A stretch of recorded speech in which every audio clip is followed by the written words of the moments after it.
Hey there, welcome back to the channel. Today, we're going to repair this crack in an aluminum bell housing for an automatic transmission. Let's get to it.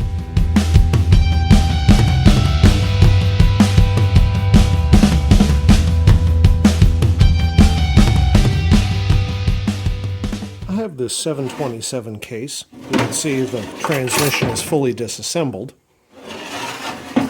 It's got a crack right here. Goes all the way through. You can see it a little bit right there. And then, again, right up in here. That is from somebody attempting to remove the transmission when there was still a bolt in here and using a pry bar. No, it was not me.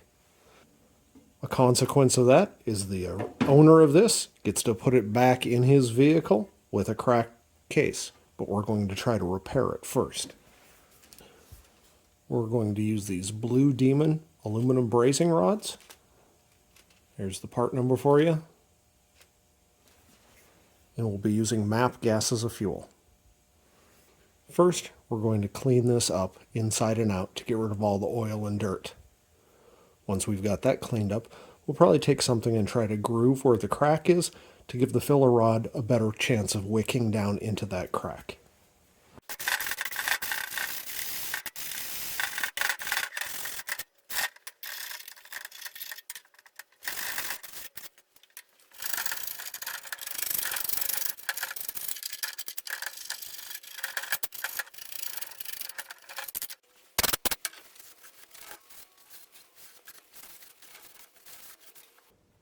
The original plan was to use a carbide burr. Turns out that my air die grinder is broken. If you've ever shared a shop with a teenager, you'd understand. We're going to try this instead.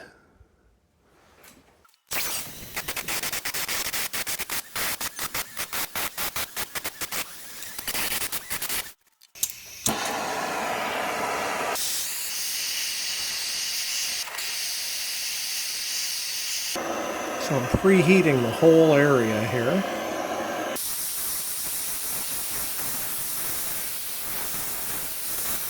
It's having a real hard time heating up. It's only about 40 degrees in the garage here.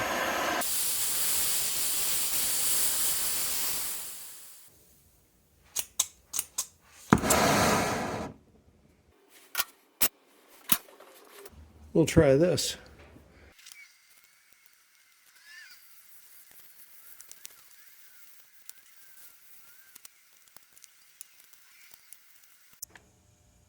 Well, I won't say it's fantastic, but it's not horrible. It wets out pretty well. It's real challenging in here, though. That gap was pretty big, and it kept wanting to run down through there. Hopefully that means we've got good penetration down into the crack. I'm going to flip it over, and we're going to try the outside now.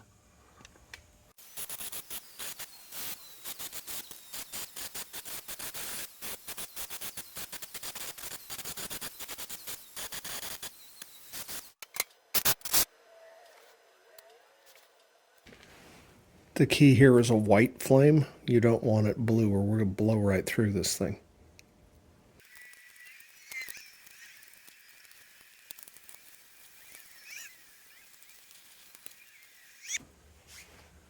Now let's just hit it with a file, see if we can smooth some of that off. Basically, I want to make sure that it's stuck. The file will grab onto it, and if it pulls right off, that tells us we didn't do a very good job.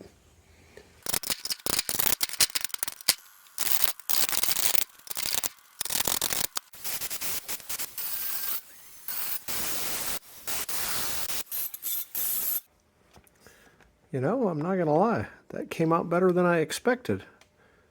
It's got good fill here, real nice through there, really good up in here. It actually looks surprisingly good. So what worked for me on this was first I used an acetylene torch. This is just a standard tip that I would use for welding. I went fairly rich and very low pressure. So I had a white flame instead of a blue flame, so it's cooler. Then, let's say I was working on this area right here. I actually put the flame over here So I'd warm it up. I'd preheat the whole area, but then I'd put spot heat here and let heat creep across the material into the work zone. Then I'd use the filler rod and touch it in until it melted. And once it got to a place where it would melt, I'd use this, move this to control heat, and then use this to flow. Since it's aluminum, once you back off, the heat dissipates really quickly, also heats up really quickly. So you move closer and further as you're moving here. The angle also makes a big difference. If I'm going like this, heat's traveling all the way across as opposed to this way. So keep that in mind. You can actually angle it in the direction of motion, and it will preheat the area that you're moving up into. Well, there we go. There are 8 bolts that hold this bell housing to the motor. This is only one of them. And this actually seems to have held up pretty well. We're going in behind a stock 360 with no real modifications, so I don't think it's going to see a lot of power either. So the reality is, this is good enough.